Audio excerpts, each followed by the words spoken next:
Hi everyone, and welcome to the June market update. Happy Father's Day and 4th of July coming up. Also, I would like to say congratulations to all the graduates out there.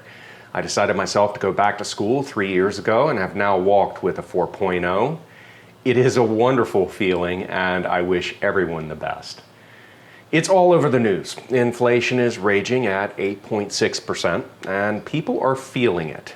Not to beat a dead horse, but this is due to the massive spending spree caused by the current administration. As you can see on this chart, the total amount of assets under management has peaked at almost $9 trillion. That's a lot of zeros. The Federal Reserve is going to have to start to reduce the balance sheet by $47.5 billion in June through August, followed by $95 billion thereafter. Yet there is still talk of more spending. Have we not learned our lesson yet? As we take a closer look at inflation, gas prices are increasing at 48.7% from a year ago. Now, we are also seeing natural gas at 30.2%. These two commodities are a part of every single aspect of our daily lives. And they are a part of the inflation that we are experiencing due to bad policy. Natural gas specifically is used in the production of fertilizer. If natural gas spikes and fertilizer becomes more expensive, what happens to food prices? They go up.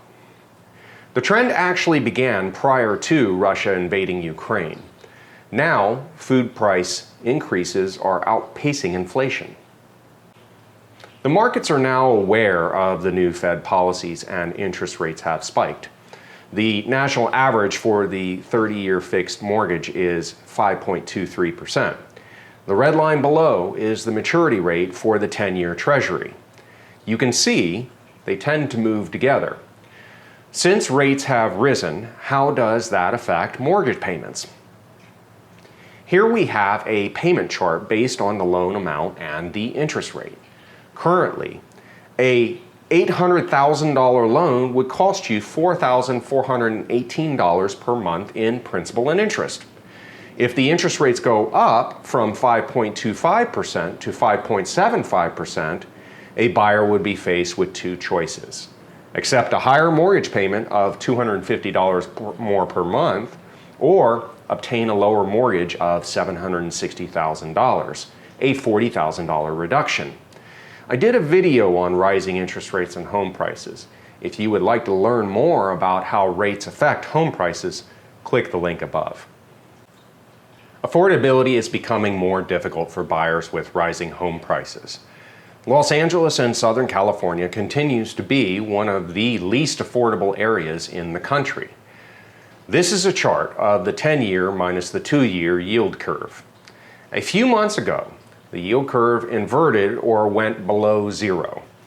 This has traditionally been a notice that we will enter into a recession within the next 12 to 18 months. So, should homeowners be nervous about a recession? No. Recessions don't equal housing crisis. Home prices are considered to have sticky prices, meaning they don't change quickly. When they do change, they tend to rise much faster than they fall. In reviewing the last 6 recessions, home prices rose. The exception to this statement is obviously the housing crisis of 2008. Will it happen again this time? It's unlikely. Lending standards are still under control. In addition, the number of loans being made with credit scores of 620 or less are very low. It was loose credit, also known as the subprime credit, that led to the crash. This was being pushed by Congress and was a part of the legislation that was passed during the Clinton administration.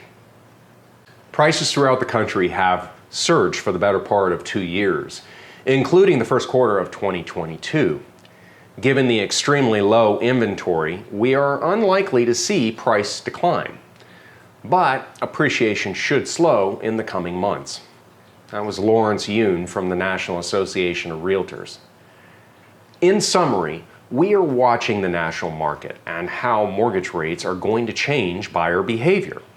The number of home showings are dropping. However, prices are still rising and pending home sales is still higher than pre-2020.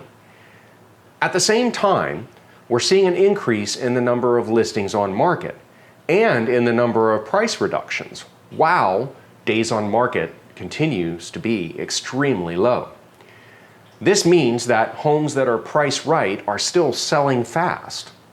In LA County, the median home price rose to $997,000. For condos, median price rose to $656,000. Inventory is still extremely low, but increasing slowly.